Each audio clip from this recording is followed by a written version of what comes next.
select for today, which is coming up right now. Final match between RNG and IMA. Will RNG try to fight to head into the grand finals, go up against EDG for a rematch of the Spring Split Grand Finals, or can IMA go the distance from the LSPL all the way to the top of the LPL and take on their previous sister team in the Grand Finals? That starts right now with Champion Select for game number 5. Jin, Siva, Malzahar, the first 3 bands coming out from RNG. IMA, they take away the Talia, they take away Karma, and Rek'Sai as their final band. And you better believe they're going to look to first pick that Ashe. I think they're really continuing to go down that train. Just kidding! Nope. Take that Vladimir. Yep, that's gone. So that's working out well for them already. It seems like they are not too concerned about IMA picking up Ashe, and if they do, that they have the answers to it. Now I really want to see what IMA going to use to respond to it, because we did see the Malzahar used very effectively by Athena to lock down the Vladimir. And they don't have that anymore because it's banned out. So they lock in the Gangplank. We've already seen what Amazing J can do with the champion, and Gragas is locked in for a Voidless. Exactly. Question now is whether Vladimir is going to be that top lane pick for themselves. It is a flex, and now that IMA has shown that the Gangplank is going to the top side, we saw what Vladimir can do to Gragas in general. So now we'll see what RNG's plan, what their method is, and the fact that we have Gragas and the Gangplank, the outplay potential that we saw from IMA in Game 2. A lot of damage can hurt, a lot of hurt can come from this team. And there's the lock-in of one of Frostgoon's favorite lanes, the Mustache lane. As Ashe and Brawl will be heading down into the bottom lane for RNG, a pick that is actually banned out against Suzy, or taken away from him sometimes by IMA during this series, because that's pretty much the champion that they think that Jin Zhao would want to pick up after the Sivir as well as the Jin. Yeah, exactly. So now it does go back to the question as to what Jin Zhao is willing to pick. He looks like he's hovering that Ezreal. I've not seen him on the Ezreal either. And I think Ezreal Tahm Kench would just be awful in terms of how much pressure you'd be putting in the lane. He's played one game with the champion this split. Yeah, especially since you have GP in the top side of the map getting constantly pushed in by whoever at this point. And so if you're, there we go. They do lock it in. So if you are playing this composition, you will have a strong mid game, strong late game, but at the same time, you are going to be getting shoved in at every point. And RNG know exactly what they want to play heading into this 5th and final game. They instantly lock in the Echo, most likely heading into the top lane, as well as the Hack Room for MLXG. And so yeah, the Echo will be able to shove in GP at every point, be able to look to trade him at any point. And so that's going to be a constant worry for IMA, is that their early game, once again, is going to get threatened because they don't have the necessary answers. For now, IMA hiding their mid lane pick for last, unless they get funky and swap the Gangplank from the top lane into that mid lane, something we don't see many teams do. We'll have to see what they decide to take to Summoner's Rift here for the final match. It's their final pick, and it's do or die for IMA. It's all come down to this, and they fought so hard to get to where they are right now. Athena's Kassadin is fairly well known. It is actually one of those few champions that do differentiate him from Bami. And he locks it in. We're going to see Kassadin being picked up by Athena heading into the mid lane for this match. IMA are going the distance. They're going to try and use the Kassadin in the mid lane up against a Vladimir of all picks. It's a good matchup. Kassadin into Vlad. You do nullify a lot of his play. Every time he channels his E, you can cancel it. And mostly, yeah, sure, you will get shoved in. But to be fair, you get shoved in every Kassadin matchup. It just comes back to the point that you want to scale up to your level 6, continue to get to level 16, where you can constantly use your ulti to get around the map and look to assassinate whoever and threaten positioning. And if you're going to threaten position for one player, it's Uzi. Uzi right now has to go up against Cannon Barrage and Athena's Kassadin. It's going to be difficult, but we'll have to see how he does it, because we are heading on to Summoner's Rift. The coaches get a big hug there because it is Game 5. It's down to this. Who will face up against EDG? We'll find out as we head on to Summoner's Rift.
We are on to Summoner's Rift for game number 5 here. It is RNG taking on IMA in the second semi-finals of the night. And the winner of this match will be heading up against EDG in the grand finals of the LPL Summer Split 2016. If it's RNG, we'll get a rematch of that Spring Split finals. If it's IMA, they will go the distance all the way from the LPL last split into the LPL this split, top 2 and grand finals against their previous sister team EDG.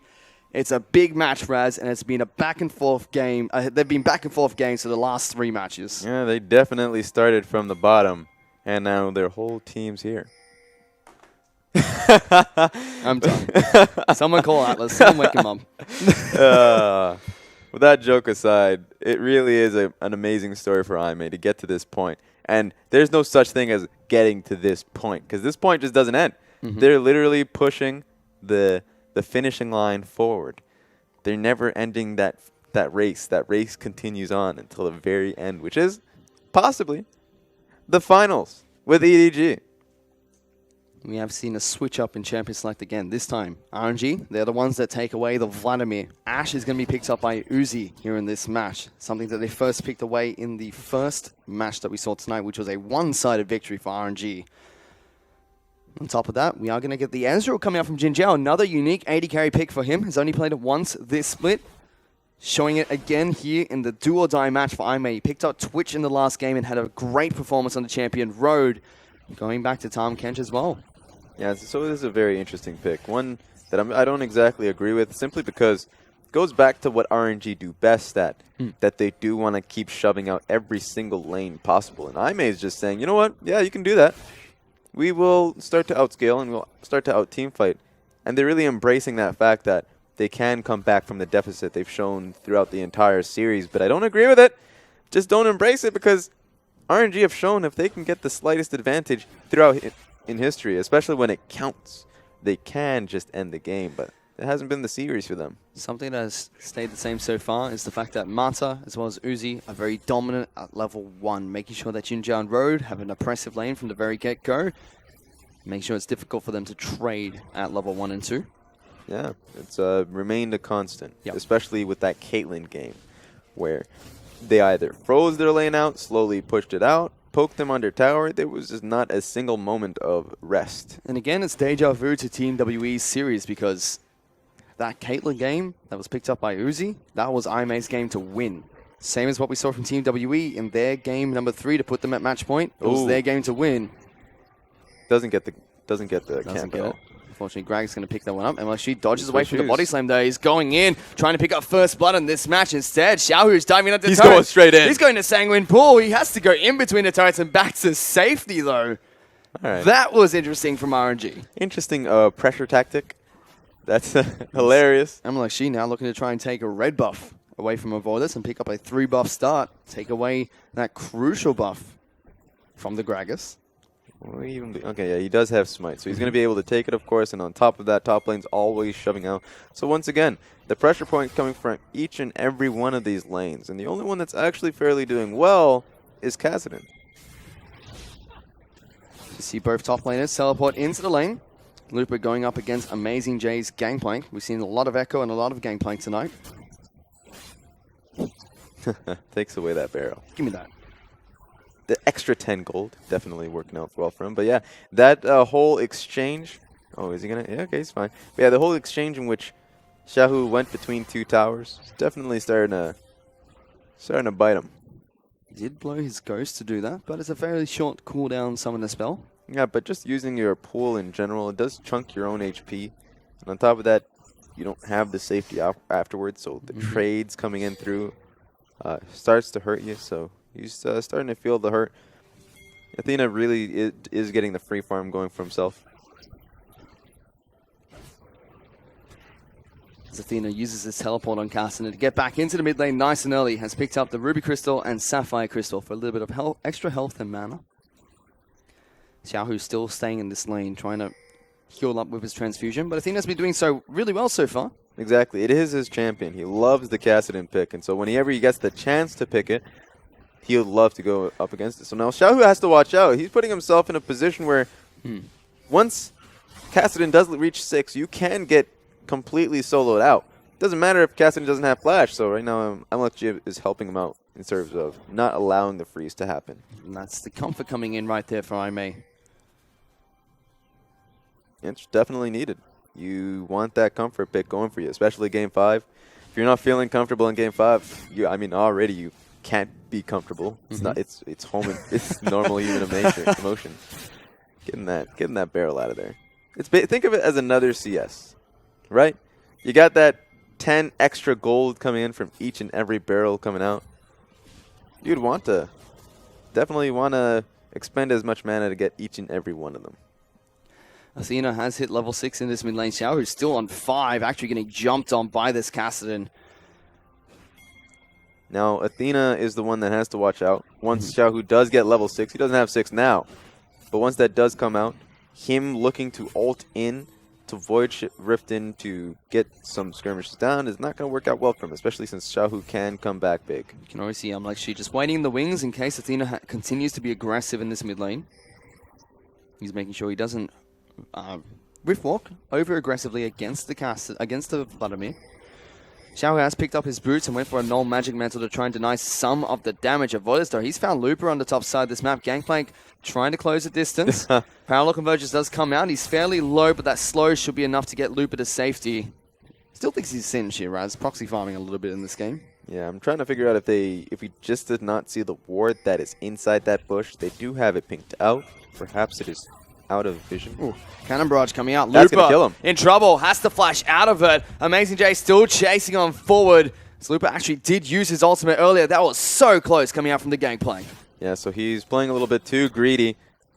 Looper, you have to watch out. You have the advantage in this lane, but if you throw it all away, you don't want to give it to a Gangplank, especially once he gets Trinity Force, and he can just start really impacting the rest of the map. As you do see in the bottom lane, again, it's Uzi and Mana that come out on top, but Jinjiao and Ro playing as safe as they possibly can, not trying to give Uzi and Mana any more edge than they already have in this laning phase.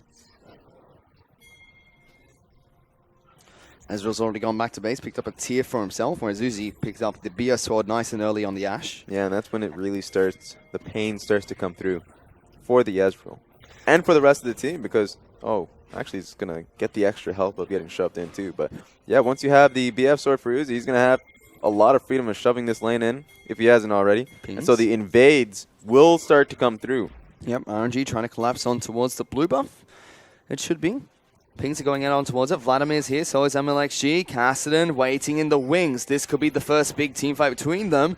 And it seems like Aimee are just going to give it up and allow RNG to deny that from their team. Yeah, just to concede there. And it's fairly powerful, too, since Athena already has a poor way of dealing with wave clear. So if he doesn't have blue buff, you better believe that a siege can happen at any point. And even Kassadin's a good Kassadin. Athena be more than happy with the spot he's currently in. Already picked up the Catalyst, so already, at that very safe spot that we see Kassadin approaching the mid game. Yeah, Catalyst, the Protector, seems to be the only thing that's going to be protecting him. It's a difficult life for Kassadin. But still, farming up well in the mid lane, making sure Xiaohu can't bully him or be too aggressive in the lane either. It's the thing about this team comp. Even though it feels fairly greedy, a big point about it is that Tahm Kench. Ooh, here we go. Voidless are going to get jumped on by MLXG. They're fighting over the red buff. Does have Smite, picks it up, uses the ultimate to separate MLXG and get a little bit more health back for himself. Body slams away and force the ghost coming out from MLXG. So good trade, or good play, I should say, from a Voidless. Yeah, able to smite for the HP as well as getting the HP regen from that red buff did increase his chances. So if he didn't get that steal, not even as a steal, but if he didn't get the red buff at all, he would have probably looked to have lost that fight. Also denies the steal coming in from MLXG, who's already been pretty dominant in the jungle, trying to take away camps from Athena and from a Voidless. The blue buff was the first one. Yeah, Athena's doing incredibly well in this lane. So just going back to that Tahm Kench, especially once you have the mobility of Kassadin, but at the same time, you have so much mobility in your composition, and a lot of strength coming from this Gangplank. If they ever have the proper position in these team fights, and Tahm Kench is there, there's so much safety, so much damage and safety. Going all in. Road has to flash away from the Enchanted Crystal Arrow. Doesn't get back to base in time. Jinjiao will complete his recall, though. Yeah, and the only champion Tom Kench cannot save is himself. So without Flash, that's be fairly interesting. Cannon Barrage comes down, looking to try and get the gank on towards Xiaohu. Athena does get hit by the Hemo Plague, so Xiaohu heals up a lot of health. And Amazing J now getting jumped up by Looper after using that Cannon Barrage. Has to be very careful, taking a lot of damage, forced to retreat to his turret. Time Warner even threatening. He does have his teleport to get back to the top lane, but will recall and head back to base. So yeah, that's just the standard nature of this matchup, is that Looper is going to be looking to constantly get the jump on him, a chip on the tower as well, probably even threatening that tower, first tower gold. In the meantime, Gangplank is going to be helping his friends, his compadres out, constantly ulting the rest of the map. If he ever ults defensively, then you've already lost as a Gangplank, because then you are in that much of a dire strait that the pick itself is not really making any sense for you. But yeah, that interaction right there is why you pick Cassidy. Oh, here we go. Hello. How's it going?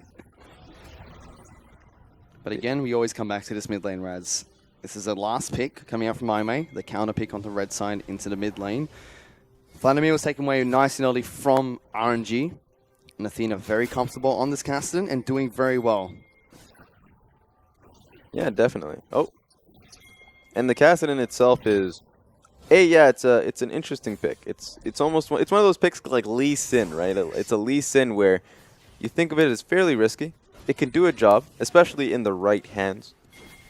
But the risk behind it is fairly massive. And I do think with Athena on it, it's a good idea, or it makes sense.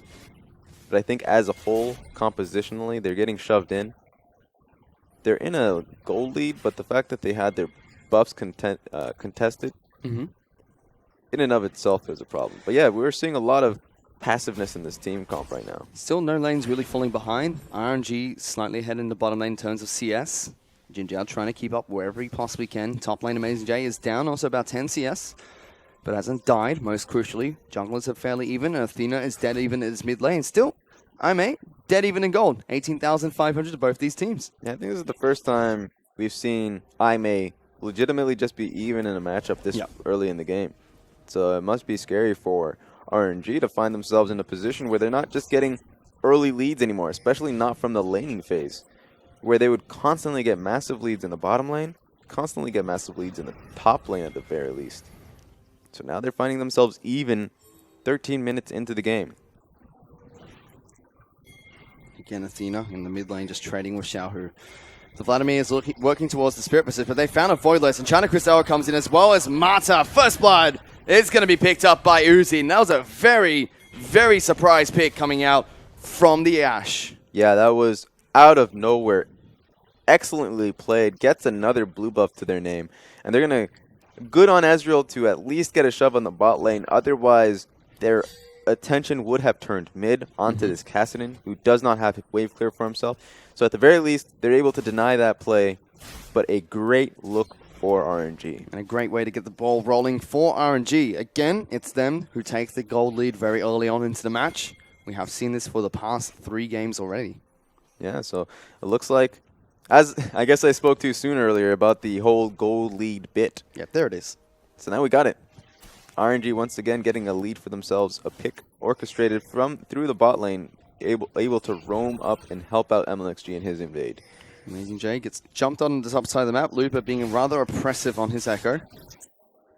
Will force Amazing J to head out of his lane again, or try and keep sustain as much as possible with his oranges. Still one component away from picking up his Trinity Force. I'm surprised they're able to get away with this at the very least. One interesting method, or I guess rule in... Oh, here we go, actually. You might just look to... Doesn't have the mana. But one of the rules of pick ban is just don't pick 3 scaling lanes. They definitely pick 3 scaling lanes. But it's working out because the matchups themselves aren't too brutal. You know what? The only lane that's really struggling is not even a lane. It's the jungle. Voidless is being constantly ganked by MLXG, constantly invaded upon.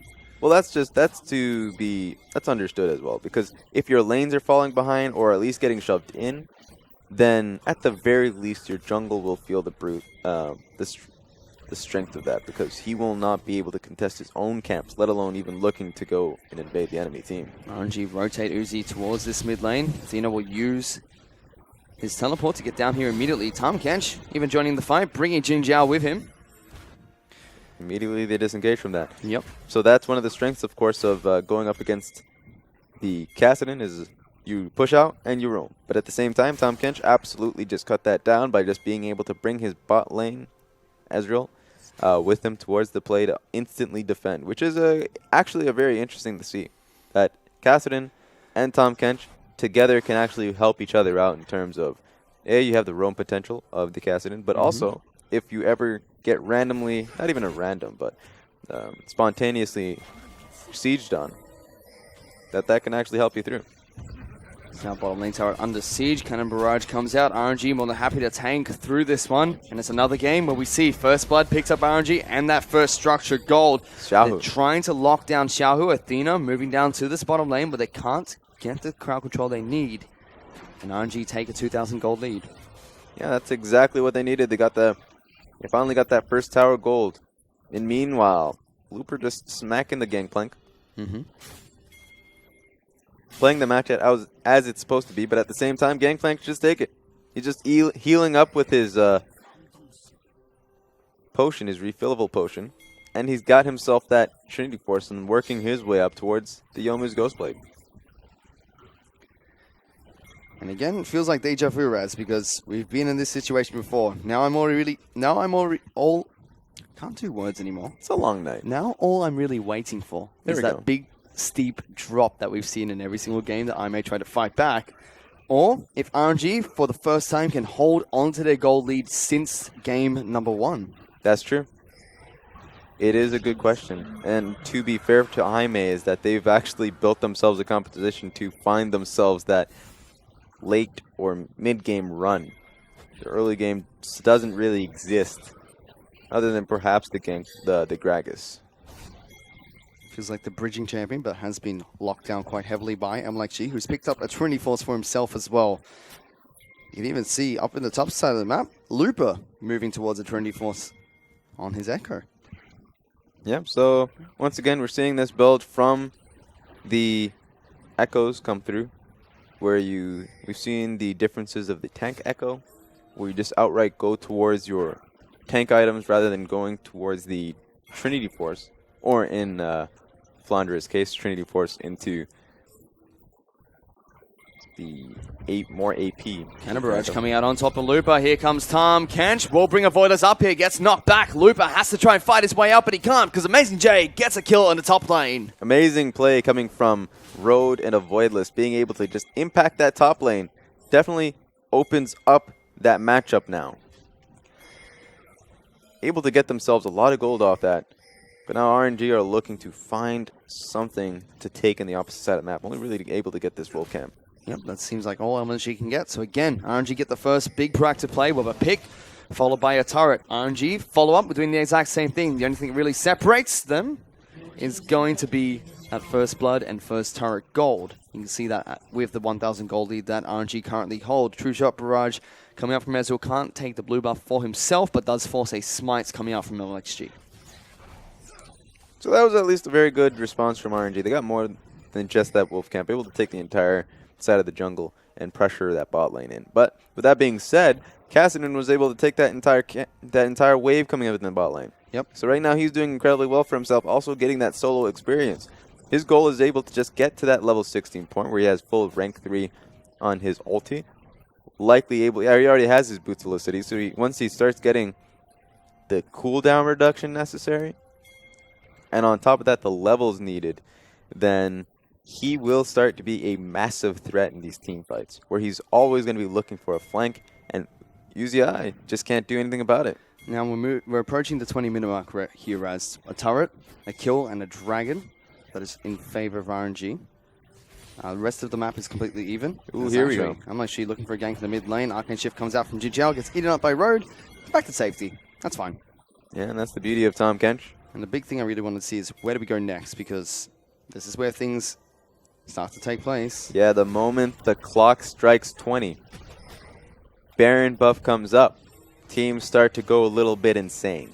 For now, it seems like they're going to continue having Athena split pushing on the bottom side of the map with the Kassadin, and RNG just push through the mid lane as much as they possibly can, getting good damage down. There comes the Cannon Barrage. They're looking for a pick. They're moving in towards the tight choke point. Teleport coming in from Athena to go and get the flank. He's found Uzi. He takes a lot of damage from this Kassadin, immediately exhausted. And China Crystal Arrow does come out, but Athena flashes away. RNG do group up and try and collapse as well. Xiaohu keeping the rest of the team occupied, and Athena now on the wrong side of the map. It's a very lonely Kassadin, a very lonely world, as Lupa still chasing him down. So many members of RNG. He goes back in, looking for the fight, can't get it. Uzi gets the kill. Really well played from Mata and Uzi. So the moment Uzi got completely flanked, he was able to instantly get exhausted thanks to Mata. And on top of that, Ash arrowed. So the disengage ended up going through. RNG are able to get the mid tower for it. And Aime just completely preoccupied by Xiaohu's Vladimir. The one-man army was able to keep them at bay and lock them underneath their turret. Unfortunately for Athena, just went in too deep and couldn't get the kill he was looking for to start things off. RNG do get that turret. They're now 2,000 gold ahead again. That's the strength of the first item, Spear Visage. So we did have a lot of discussion coming around on the strength of Vladimir and which item he should be getting first. A lot of people thought that with the changes coming through in the recent patches, that he would just start going towards AP because the ratio towards health and resistances and how his damage worked out with it was just too much of a risk. But they just goes straight into Spirit Visage anyways, and he's able to still output enough damage towards the squishies. Jin Chao can't deal with it. Amazing J can't deal with it. And so he's able to, yeah, exactly, zone them out completely. Meanwhile, allow RNG the space of being able to deal with Athena. Big spikes are coming out for Aime shortly, though. It will be the Lich Bane completed by Athena soon. Manamune as well as the Iceborne Collar was completed by Jin Zhao. So slowly scaling up on the Ezreal. Another turret does fall. RNG are now 3 turrets to 1 ahead of Aime. Again, trying to make use of this early game lead. Exactly. And so question is now, what is RNG going to do? Because, of course, now they have a great teamfight composition. That's a certainty. You have a Hecarim. You have a Looper, who Looper is always going to be looking towards flanking with that Echo. And so we come to a position where now it just comes to how you execute it. If you can execute it well, if the decision that the one mistake they made in one of these games about coming around Baron was that they just didn't look to turn. And they got completely demolished in that Baron fight. This time, they have to be willing to turn and fight anytime possible. Aime is a team that will take every fight, even if it's a disadvantageous one, and they will look to outplay. Dragon is coming back up in a second. Lots of pings coming out towards the pit from RNG. Xiaohu still split pushing the bottom side of the map as Vladimir has been a pest to be dealt with. It's very difficult for anyone but Athena to split push against him at the moment, but Amazing J is sent on that duty for now. Dragon comes up, an Ocean Dragon available for RNG to take, and they burst this one down, given away by IMA. True Shot Barrage looks for the steal, can't get that. Looks like the Dragon of the game falls. It's going to be an Ocean and a Mountain. Yeah, it looks like the only opportunity or the only look to contest any of these objectives just come from Jin Zhao trying to see if he can get a cheeky steal with ulti. It happened a few times already. And that's another blue buff being taken away by RNG. Already a lot more clinical in this game. Slowly taking these leads, not pushing for anything more than they can't take. Once again, that's something Aime should have expected, and they probably did. If you take this composition, you're taking the fights. You're taking the fights once they've scaled up. Legitimately, they've come from behind in all of these games, and they're so confident in it that they're just looking for it now. It's Athena looking for a fight against Lupa. Here comes the... Wow, Tom Kesh going to be knocking them back. Lupa has to flash away, use the ultimate to get over the wall. Athena going to follow through. Cannon Barrage locks him down, and they get a pick onto the Echo. And they're right beside Baron, 24 minutes into the game. No Looper. Of course, 30 seconds in, so perhaps they're not going to look for it. Xiaohu still split pushing on the bottom side of the map, so Amazing J is dealt to clear out the... sent down to clear out this wave with his barrels. They have to be looking for a power play in some way. Perhaps this mid tower. Still a good pick coming out from Aime. Making sure that they find gold wherever they can. But their jungle is just getting obliterated. MLXG has been counter-jungling a Voidless, and he's got absolutely no resources at the moment to deal with. True Shot Barrage can't find the steal again. Pretty sure Voidless has not had a single blue buff. Actually, Nope. he's probably had one. He's probably had one, Yeah. the starting one. He has not had a single red buff, I can tell you that. No, that's for certain. And this comes back to RNG's style that they play so frequently. They will look to push out every lane. And so IMA's decision this game to then say that we will not contest it and that we will actually just accept it and look to take the fights going forward. It's a ballsy one. Not too sure if actually, no, I just flatly disagree with it. But if they can play it through and prove me wrong, then that's incredible. Well, one thing I may have been able to do this series is teamfight effectively late game. That's something that they have proven, except for in one match, that they can do. So if they can get to that point and find that big cliff point that they've found so far in 3 of their games, even when they lose, the big point where they can swing a gold lead, they could definitely use the scaling composition to their advantage, but they're just not quite there yet, and they haven't found the opportunity to do so. RNG, what they really need to look forward to is just keeping this gold lead, make sure they scale up nicely, and try to pick off IMA one by one. They're standing on top of a ward here as they try to bait the Baron buff. Yeah, and right now Jinzhao is at a point where he can take these fights. He's at a decent 2-item spike for himself. So he's doing a lot of damage. Ooh, here we go. This is interesting. A 2-man Baron coming out. Athena actually jumping on Xiaohu at the same time. Has to be a little bit careful. They've stopped the Baron for now, but RNG are looking for the fight. Looper trying to get the parallel convergence of Voidless, whiffing his ultimate this whole time. Amazing J is split pushing, so if they can just buy him time, it will be Iron that pick up the advantage. Yep. And they will take down the bottom lane outer turret. The Trinity Force split pushing Gangplank wins out at the end of the day. Able to take down that turret. Also completely push that wave in, so now Echo does have to walk towards it and look to pick it up. And the gold lead slowly being pulled back towards IMA. RNG still in control of the game, about 1,500 gold up. But you've mentioned this already, Raz. It is a scaling comp that's come out from IMA. Athena looking for his next items. Jin Jiao also looking for a last whisper to kick things off. Not even going for the Blade of the Ruined King right off the bat. Executioner's Calling has already come out to try and mitigate the healing that comes out from Xiaohu as well as Amixi and Uzi. And speaking of Lupo, he's getting the gank on towards Amazing J in the bottom lane. They're all actually collapsing on towards the Gangplank. He is in a lot of trouble. Yep. Can IMA get anything out of this though? Because the Gangplank is going to go down. Uses the Cannon Barrage, tries to stay alive and fight, but he can't. He's going down far too quickly. Perhaps Kassadin is in the opposite side of the map, looking to at least try and threaten. He does have his Lich Bane, but no, he's just going to end up backing. So they get absolutely nothing for that. And it's a free pick that gets taken down by RNG there. So good proactive movement from them. Doesn't give them much, but at least buys them a pressure point on the map. They start moving towards the mid lane again. Uzi already has his double zeal upgraded item and the Infinity Edge. A big spike for this Ashe. Especially when the only tank he really has to deal with is a Voidless. And most of the time we'll be trying to get damage down onto Athena, who will be diving into the backlines to deal with him. Yeah, the damage reduction off the Phantom Dancer is definitely needed. Perhaps a Banshee's Veils to boot, because right now he is the one target IMA is looking for. He's got 3 kills, so all of the gold they funnel in from their picks are on Uzi. And rightfully so, he is the star carry of the team. I mean, I think RNG is probably fine with that. They do have 3 other carries to carry out the team fight if he does end up dying in Xiaohu, MLXG, and Looper. A lot of damage coming out of this team, especially from Echo. Echo did end up going for... Not like this. Ooh, there we go.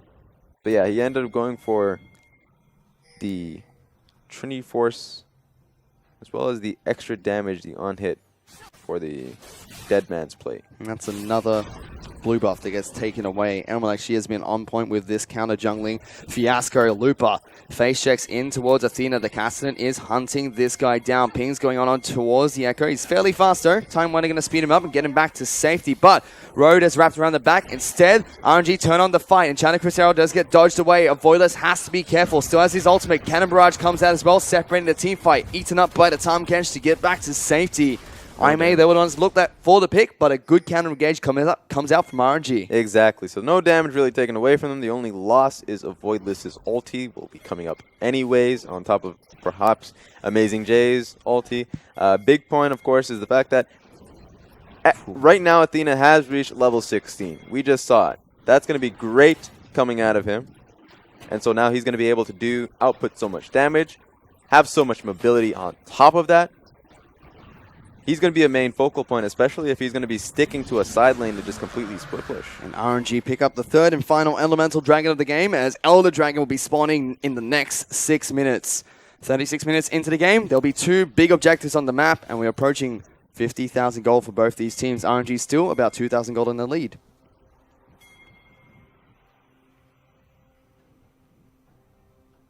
So you have to really question how they're going to keep this lead working for them. Baron is up 30 minutes into the game. It is a real possibility right now. The only ones who can answer the side lanes are going to be Kassadin and Echo. Kassadin 100% will be able to deal with that Echo. Has a lot of damage to his name. Oh, Amazing J. Amazing J is going to get caught out here. Pops the Yoma's Ghostblade trying to run away from the Hecarim. Eats an orange. He's caved for now. Still speeding up with these barrels. MLXG running beside him. Mata joins the fight. Road will eat him up. Keep him safe. Xiaohu, though, trying to follow up. Gangplank incredibly low. Gets taken down. Road follows through as well. 2 picks for RNG. Really close to the Baron buff. Yeah, so that's going to be it, probably. They're going to be looking to get on top of that Baron. Force a play. They want a fight going for themselves, especially since IMA do not have Road and Amazing J. Teleports coming in. IMA've got to be careful because there's a 5-man strong RNG. Of Voiless is the target. Has to flash over the wall. Good damage from Jin Jiao just to try and poke around at RNG. But they still have to be careful. Athena spots out Marta. The rest of the team now run away from the pit. Echo looking for a flank in the back lines. Athena has to rift walk away.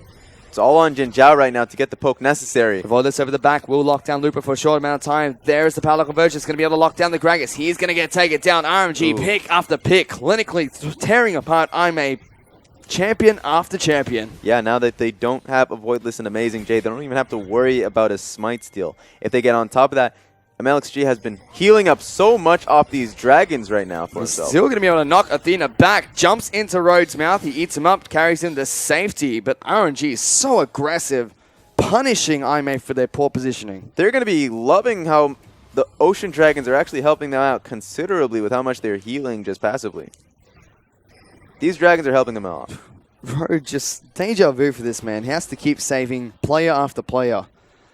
Every time MLXG gets put down to about 30 HP, he just regens straight up to 70%. Now he's heading back to base. They're fairly happy with the lead they've gotten. They don't want to really pressure anything more for the dragon. You can see the damage dealt though. It's all in Jin Jiao during those team fights. Looper though, now he's the one that's going to get caught out. Let's see how far he can make it. Still has his ultimate available. Cannon Barrage slows him down. Going to be able to dash away, and they can't catch this Echo. Yeah, and that's going to mean a lot. They did exhaust Rhodes' ult to be able to try and get on top of him. They didn't really get anything off of Looper other than his flash. So now, once again, looking to... Oh, Baron, here we go. Here we go. RNG have started this one up. Echo in the back of the pit. It's incredibly low. There's no Voiless here yet, and they get it. RNG take down the first Baron of this game, putting themselves 4,000 gold up and looking in a good position to try and take this 5th game against IMA. IMA now on the back foot, have to try and fight back. Yeah, they're on their victory lap. They're just trying to get this game to a closing. But once again, you have to watch out. IMA have the 2 carries of Amazing J and a Voidless. A Voidless right now on Gragas can make the play to get his team back into the game with just 1 team fight ulti. That's all he really needs. And he's been doing a great job this entire series of really making the pick work for him. Pressuring the blue buff again. Voiless has to give it up. M1XG clinical and denying every single buff away, not only from a Voiless, but also IMA in general. And even Uzi, he's picked up a Guardian Angel for himself. So has MLXG. This is an incredibly difficult team to deal with right now. IMA have to put up their last stand shortly because slowly, structure after structure is going to fall. And RNG is starting to use their experience to their advantage in game number 5. Yeah, exactly. And so the real threat now, they can give away that inner tower. They can give away perhaps the top inner tower as well. IMA cannot give away their inhib tower. And they're trying not to. I can tell you that at least, Raz. It's going to be very difficult for them. Slowly, they are stacking up, and it looks like I may just need to delay this game as long as possible. Another inner turret under siege. RNG threatening here. Gets taken down incredibly fast, and they break through that. Looper going in, threatening with the parallel convergence. They take it down, and now move straight and ping out the red buff again. RNG know exactly what they want, and MLXG, he has just been leading his team to deny so many resources away from IMA and creep into the lead in this 5th match. Yeah, they've always been fairly good at understanding their win condition. Every game we've seen RNG take that lead. They know how to utilize it. Their style is fairly good in the early game, and just being able to assure them buff control, jungle control, every camp really that they look to pick up for themselves. And just every lane always tends to get ahead of them, incredibly ahead, and a great lead for themselves. So now, once again, IMA, they've constructed a comp to get themselves past that point. Right now, Athena is the main focus, but get over caught. the wall, coming out with the ultimate from Braum, forced to flash away from Looper, and China Chris arrow will not connect as he Rift walks away, but still they burn the Kassadin's flash. Yeah, that's not going to be very, very useful. Yuzi's ultimate is the bigger point. Uzi's like 6 items, Raz. Yes, he is. We're 36 minutes into the game, and this guy's a monster. He is a farming monster. Every single time I look at his CS per minute, it's actually just perfect. Whew. He had 400 CS 40 minutes into the game. Now he has 363 CS 36 minutes into the game. He's a farming machine. And RNG take down the Elder Dragon on top of that. And even in the team's losses, he's always really come through without really a death to his name. Pretty much. He's been looking strong. He's been a superstar carry for the team and looking to try and solidify a victory here to put them into the grand finals of the LPL. Yeah. They still have a bit of that Baron buff left. They now have the Elder Dragon buff as well. One final inhibitor turret is, inner turret is all that's left for IMA, but RNG, they have their eyes set on towards inhibitors. That would be the next big prize for them. Baron buff is now out and only have the Elder Dragon to push through. And the fact that they have Elder Dragon with that Ocean Dragon is doing so much for them. The fact that they can go in and out, take as much damage as possible, as long as they're able to disengage and just heal up, really works for them. They don't have to back at any point. So the final inner turret falls on the top side of the map. Only inhibitors left for IMA. They're left to try and defend their base. In goes MLXG on top of Jin Jiao. Just gets some damage down and tanks up the turret. Now Uzi being knocked into the base. No. He's got his Guardian Angel being popped. Uzi is down. IMA looking for a big fight here. Jin Jiao still left untouched. Athena looking to get in the back lines. Xiaohu's low. Has to use his Sanguine Pool as well as the Zhonya's Hourglass to stay alive. But it's IMA that are retreating now, incredibly low. Tom Kench is dead. Jin Jiao's trying to kite. LSG still has his Guardian Angel as he picks up a triple kill off the back of that fight. Yeah, they broke in the base. No one's gone down. And RNG, they're pushing for the win. Amazing J is down. Avoidless is down. The only one who can really deal with this is Jin Jiao and Athena. They have no wave clear to their name. This is it. They're going for it, Raz. They force Athena into stasis. He gets popped. RNG, they don't know how to do it. It was a back and forth best of 5 series. But Game 5 is just clinical from RNG. They shut down IMA. They crushed their hopes and dreams because it will be RNG that face off against EDG in the grand finals of the summer split of the LPL. This has been quite a day, I'll have to tell you. Woo! EDG, WE, Game 5. EDG, you think there was that one fear that they would lose their first set in the entire split to WE. When it really counted, they come through. And then you come to this set. RNG versus IMA, it felt like a 3-game series for RNG. Not the case. IMA gets stomped game 1, they get to the next couple games, and it was a force. It was the exact same story of both semifinals tonight, Raz. Stomping of game 1 from the favorites heading into the game. Game 2, comeback from the underdogs. Game 3, a throw from the underdogs to put the favorites at match point.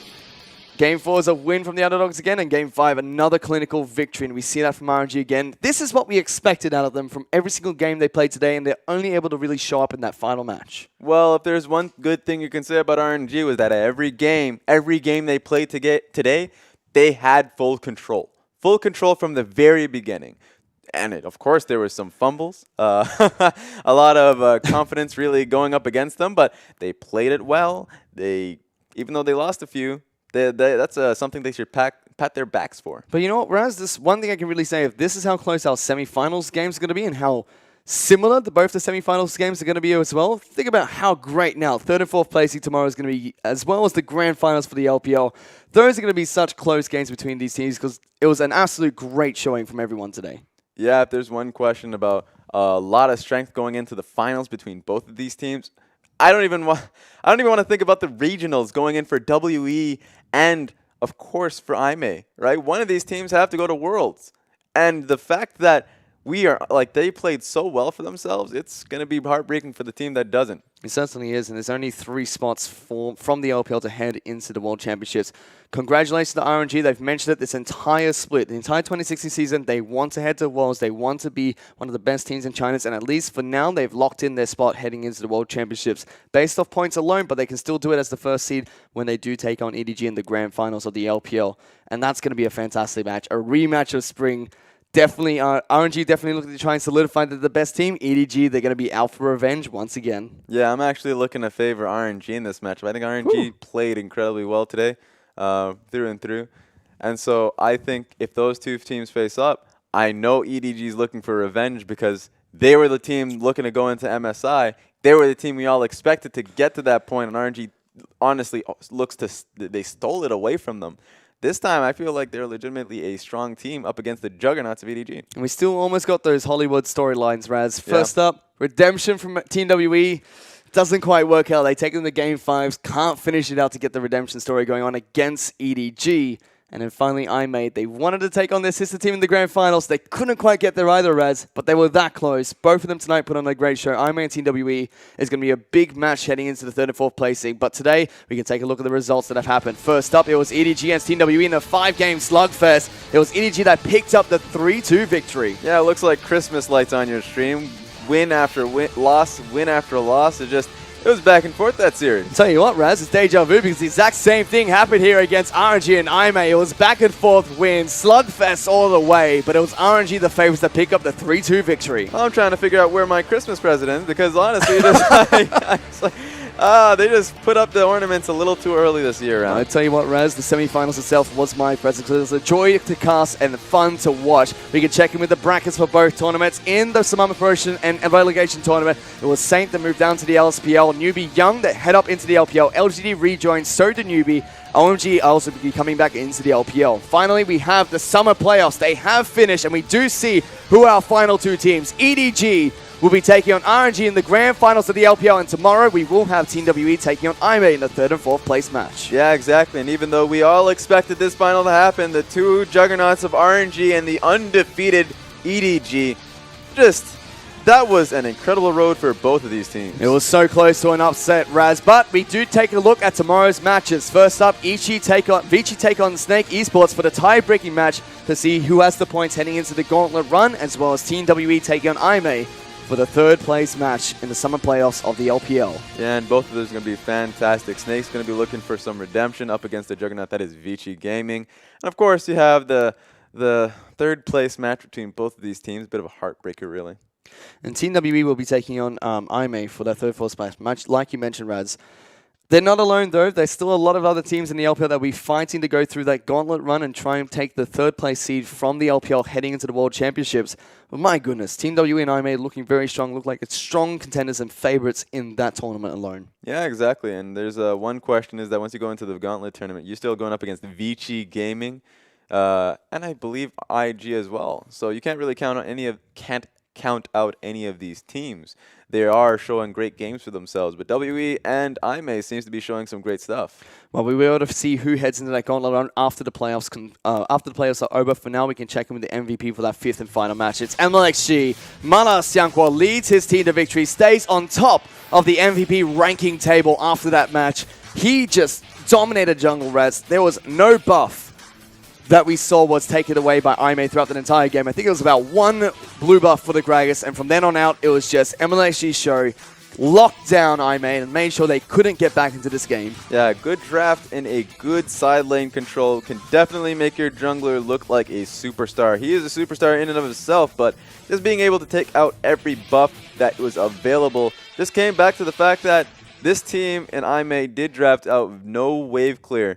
bad matchups in general, and they were just hoping to get to that mid-game, late-game portion. But just because of that, the high price of being able to do that is that you just see control of all of your buffs. And the entire time, Raz, RNG took control of the early game time and time again.